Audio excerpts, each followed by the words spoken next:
হযরত ওমরের আমলে এক মুসাফির, কিফির, জোরে কোন কিফির, মুসাফির রাস্তা দিয়ে যাচ্ছে। যাওয়ার সময় খেজুর বাগানে ওটটাকে রেখে মুসাফির ঘুমাচ্ছে। হঠাৎ দেখে যে তার ওট মরা। কিরে, ওই ওট খেজুর বাগানে ঢুকে বাগান নষ্ট করেছে। বাগানের মালিক ইট দিয়ে ওই ওটের মাথায়। এখন মুসাফিরের মাথা তো খারাপ। মুসাফির বলছে, আমার ওট কে মারলো? বলে ওই বুড়া মানুষটা। মুসাফির একই ইট দিয়ে বুড়া মানুষটাকে মারি দিয়ে। এখন বুড়া মানুষের দুই ছেলে মিলে ওই মুসাফিরকে দুই পাশে ধরে নিয়ে গেছে হযরত ওমরের দরবারে। বলে উনি আমাদের বাপকে মেরেছে, বিচার করেন। হযরত ওমর বলেন, কিরে তুমি কোট মারছো নাকি? বলে হ্যাঁ আমি মারছি। কেন? বলে উনি আমার ওট মেরে ফেলেছে। তো ওট মারলে ওটের বিনিময়ে ওঠে না মারবা, তুমি ওটের কেন মারলা? বলে আমি রাগ কন্ট্রোল করতে পারি নাই। বলে তোমার শাস্তি এখন কেসাস, তোমার বিচার হবে। আগামী জুমার দিন তুমি আসতে হবে, এটাই ইসলামের বিধান। তখন ওই মুসাফির বলে ঠিক আছে হুজুর, মানলাম।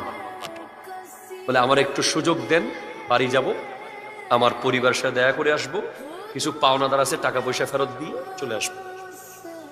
তো ওই ব্যক্তি বলছে আমি যাব। হযরত ওমর বলছেন ঠিক আছে তুমি যেতে পারো, তবে তোমার একজন জিম্মাদার রেখে যেতে হবে। তুমি যদি না আসো,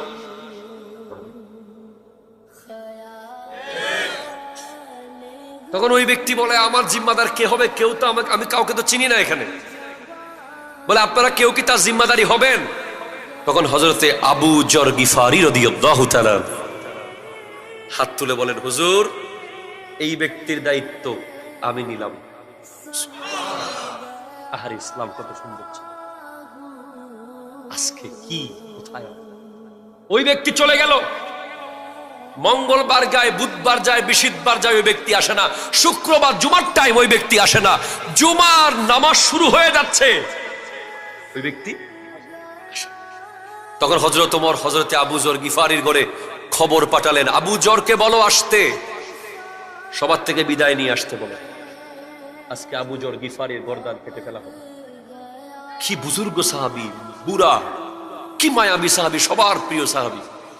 গোটা মদিনায় কান্না আর কান্না যে আজকে শুধুমাত্র একটা মুসলমানের পক্ষে দাঁড়াতে গিয়ে আজ একজন নিরহ নির্দোষ মানুষের গলা কাটা যাবে। জুমার নামাজের পরে যেই বিচার, হযরত ওমরের বিচার, নড়বে না।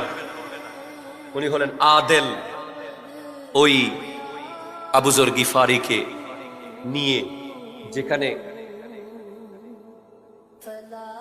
সবাই কান্না করছে, গোটা মদিনার মানুষের চোখে পানি। কেমনে এই জিনিস হচ্ছে? হযরত ওমর হঠাৎ কেড়ে দিয়েছেন।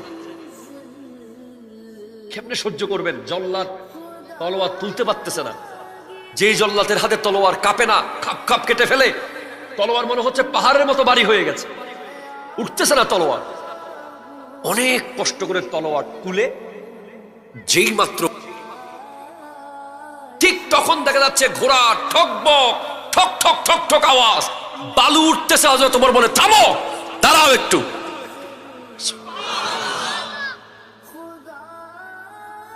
জল্লাদ তলোয়ার রেখে দিয়েছে। হযরত আবু যর গিফারির মাথা তুলেছেন, দেখে যে ওই ব্যক্তি চলে এসেছে। কিরে? বলে হুজুর আমি নতুন শাদী করেছি, আমার নতুন বিবি, আমার মা, সবাইকে বুঝিয়ে আসতে পারতেছিলাম না, কেউ আসতে দিচ্ছিল না। তারা চেয়েছিল যে আমি যেন জীবনে না আসি।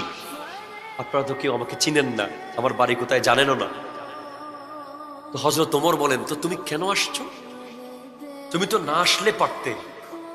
বলে হুজুর আমি যদি আজকে ফেরত না আসতাম, এই পৃথিবীতে কোনোদিন আর কোনো মুসলমানের জন্য দায়িত্ব নিত না। ঠিক কিনা? জোরে কথা বলেন। ইতিহাস হয়ে যেত যে এক মুসলমানকে বাঁচাতে গিয়ে আরেক মুসলমান নিরহভাবে, নৃশংসভাবে শাহাদত বরণ করেছে। আমি এই ইতিহাস লিখতে চাই নাই, সেজন্য আমি ফেরত এসেছি। হযরত আবু যর গিফারিকে জিজ্ঞেস করা হলো, আপনি কেন দায়িত্ব নিলেন? আপনি তারা তো চিনেন না। বলে আমি যদি তার দায়িত্ব না নিতাম, পৃথিবীর ইতিহাস হয়ে যেত যে একজন অসহায় মুসাফির অসহায় মানুষ সমস্যায় পড়েছে, তার পক্ষে কোনো মুসলমান দাঁড়ায় নাই।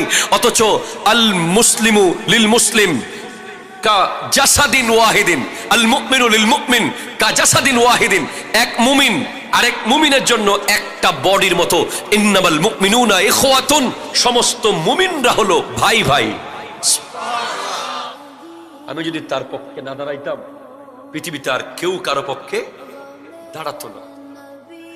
তখন ওই দুই ছেলে বলতেছে, ওই যে বাপ মারছিল, কয় হুজুর আমার বাবার বিচার করার দরকার নাই, আমরা মাফ করে দিছি। রে তোমরা তোমার বাবার হত্যার বিচার করতে তুমি মাফ করে দিয়েছো মানে? হ্যাঁ হুজুর আমরা মাফ। যদি পরিবার মাফ করে দেয় তাহলে বিচার হবে না, ইসলামী আইন।